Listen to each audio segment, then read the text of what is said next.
You know that feeling when you read something and it just instantly takes you back in time? Well, that's exactly what we're going to dive into today. We've got this really powerful short story about a memory, and we're going to use it to unlock some new English vocabulary and nail down some super important grammar. Ready? Let's do this! So here's our game plan. First, we'll get into the story itself. It's got three main parts: a strange memory of love, the allure of the marsh, and the hunter's plan. After we've enjoyed the story, we're going to switch gears and become language detectives. We'll break down the story's key words and then tackle the grammar that brings it all to life. All right, let's jump in. Now, you might think the story starts way back in the past, but it doesn't. It actually kicks off with our narrator reading some news, just on a regular day. But this piece of news, it triggers something deep inside him. And bam, the story hits you with this really shocking line. A man had killed a woman and then himself. And the reason everyone was talking about? He did it because of love. I mean, wow, what a way to start, right? It's dark, it's powerful, and it immediately makes you stop and think, what does that even mean? But here's the twist. That crazy news story, it's not actually the main event. It's just the key that unlocks this deep, unforgettable memory from the narrator's youth. It's such a cool way to show how one little thing today can just zap you right back to the past. So the big question is, what is this memory? And just like that, we're transported. We're now deep in the narrator's past, back when he was young. And we learn pretty quickly that he has this incredibly deep, really passionate connection with the natural world. Okay, so what was this guy all about? Well, he loved hunting more than pretty much anything. But it wasn't just about the hunt. He loved nature itself, especially those wild and quiet places. And his absolute favorite spot? The marshes. For him, they were just full of mystery. You can just imagine him out there, where every little sound, every splash, feels like it holds a secret. This is way more than a hobby for him, you know? It's who he is. Okay, so now another person enters the picture. An invitation comes from his cousin, Carl. And this invitation, it's what really gets the ball rolling on this memory. So let's meet this cousin, Carl.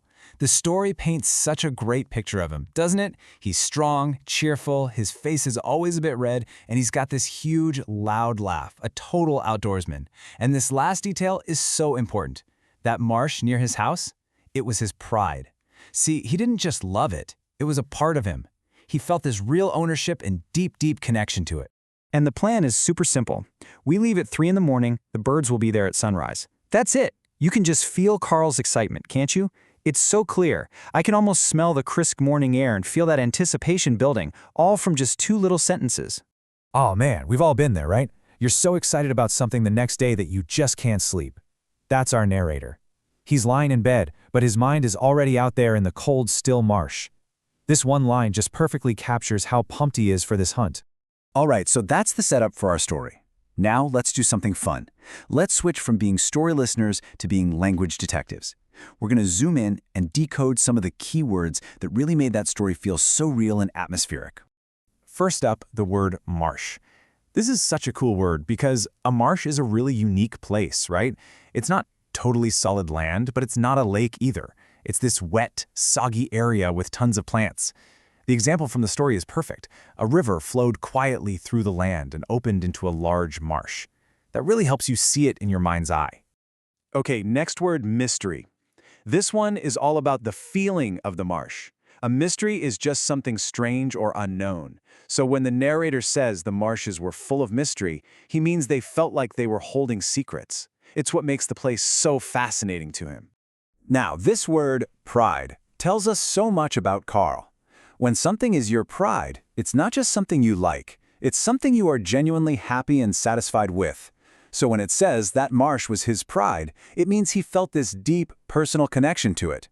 It was his marsh, and he was incredibly proud of it. Here's an easy but important one for painting a picture. Valley. A valley is just the lowland between hills or mountains. So when we read, his house stood in a wide valley, we can instantly imagine this cozy home nestled down between the hills. Simple, but it sets the scene perfectly. And our last vocabulary word is excitedly. This one is all about energy and emotion. It tells you how somebody does something. So Carl didn't just talk, he spoke excitedly, with this strong feeling of joy. You can almost hear his voice getting louder and faster as he talks about the hunt, can't you? Okay, Vocabulary, check. You did great. Now, let's look at the engine that makes the story go, the grammar. We're going to focus on the past tense, which is, absolutely essential for telling any story about something that's already happened. All right, time for a quick quiz. Look at this sentence. He blank a news story. We know this happened in the past, so which is the right answer? A, B, or C? Take a sec to think about it. And the answer is A, read. Now this one's a little tricky, right? Because it's spelled the same as the present tense word read, but the pronunciation is different. In the present, you say read. In the past, you say read, like the color. So for our story, it's he read a news story. Okay, let's do another one. Carl blank him to the countryside. Again, this action is over and done with. It's in the past. So what's the right word to pop in there? Yep, you probably got this one. The answer is B, invited. For most verbs in English, to make them past tense, you just add that ed at the end. Carl invited him. Super simple, right? All right, last question. This time we're not looking for a verb, but a word that connects two ideas, a conjunction. He could not sleep, then he was excited. Which of those words, A, B, or C, makes the most sense to link these two parts of the sentence? And the correct answer is B, because it's all about explaining why something happened. Why couldn't he sleep? Because he was excited. It shows cause and effect. The other words, although and but, are used to show a contrast, which just doesn't work here. So here we are, right back where we started. It all began with a simple news story that unlocked this huge, powerful memory. And hopefully you've seen today how language really is the key, isn't it?